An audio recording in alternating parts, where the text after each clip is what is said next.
Perkenalkan, nama saya Elvita Erna Baban, MPM 1801060115, Program Studi Pendidikan Ekonomi. Saya kuliah di Universitas HKBP Nomensen Pematang Siantar. Adapun video ini saya buat untuk tugas mata kuliah Ekonomi Moneter. Topik yang akan saya bawakan adalah tentang kebijakan fiskal. Yang pertama, pengertian kebijakan fiskal.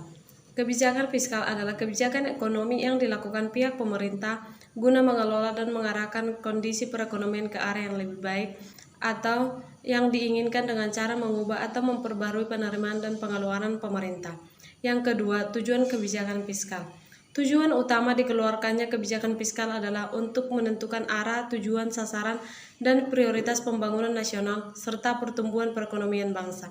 Adapun tujuan-tujuan kebijakan fiskal secara rinci adalah sebagai berikut: mencapai kestabilan perekonomian nasional, memacu pertumbuhan ekonomi, mendorong laju investasi, membuka kesempatan kerja yang luas, mewujudkan keadilan sosial sebagai wujud pemerataan dan pendistribusian pendapatan, mengurangi pengangguran, menjaga stabilitas harga barang dan jasa agar terhindar dari inflasi. Adapun komponen penyusunan untuk penentu kebijakan fiskal terbagi menjadi dua komponen, yaitu yang pertama, pendapatan negara atau pajak sebagai komponen penyusunan kebijakan fiskal. Yang kedua, pengeluaran negara atau APBN yang merupakan kumpulan berbagai pengeluaran negara. 3. Macam-macam kebijakan fiskal.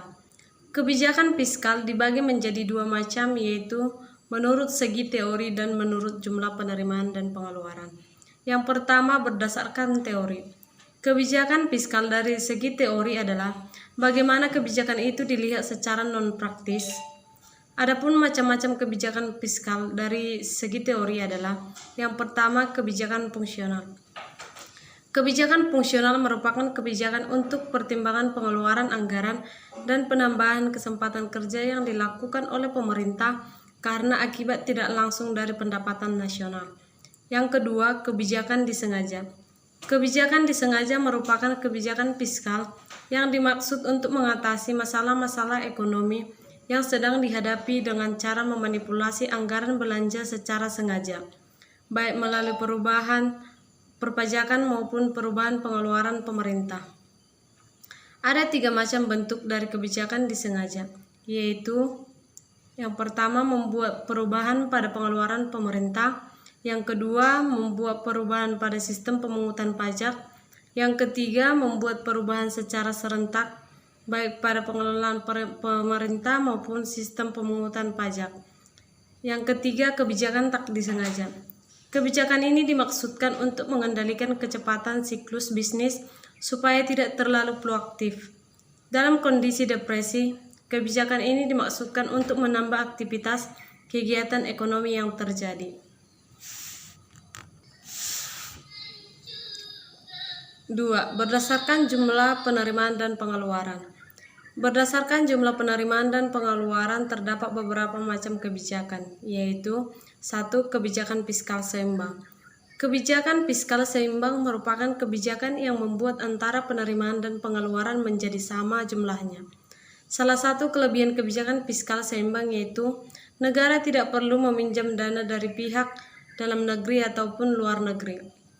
Sedangkan kelemahannya, kondisi perekonomian akan menjadi terpuruk apabila keadaan perekonomian negara dalam kondisi tidak menguntungkan. Yang kedua, kebijakan fiskal surplus. Kebijakan fiskal surplus merupakan kebijakan yang mana jumlah pendapatan harus sedikit lebih tinggi dibandingkan dengan jumlah pengeluaran. Yang ketiga, kebijakan fiskal defisit. Kebijakan fiskal defisit yaitu kebijakan yang berlawanan dengan kebijakan surplus, yaitu pendapatan lebih rendah dari jumlah pengeluaran. Adapun kelebihannya adalah bisa mengatasi kelesuan dan depresi pertumbuhan perekonomian. Sedangkan kekurangannya adalah anggaran negara selalu dalam kekurangan. Yang keempat, kebijakan fiskal dinamis.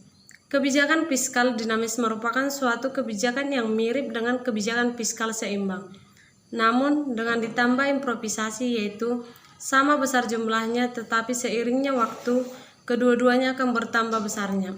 Kegunaan dari kebijakan ini adalah penyediaan pendapatan yang bisa untuk memenuhi kebutuhan pemerintah yang bertambah seiring berjalannya waktu. Contoh kebijakan fiskal di Indonesia. Yang pertama, relaksasi pajak yang berlangsung selama tahun 2020 hingga awal 2021 untuk meningkatkan daya beli masyarakat. Yang kedua, pengurangan subsidi BBM.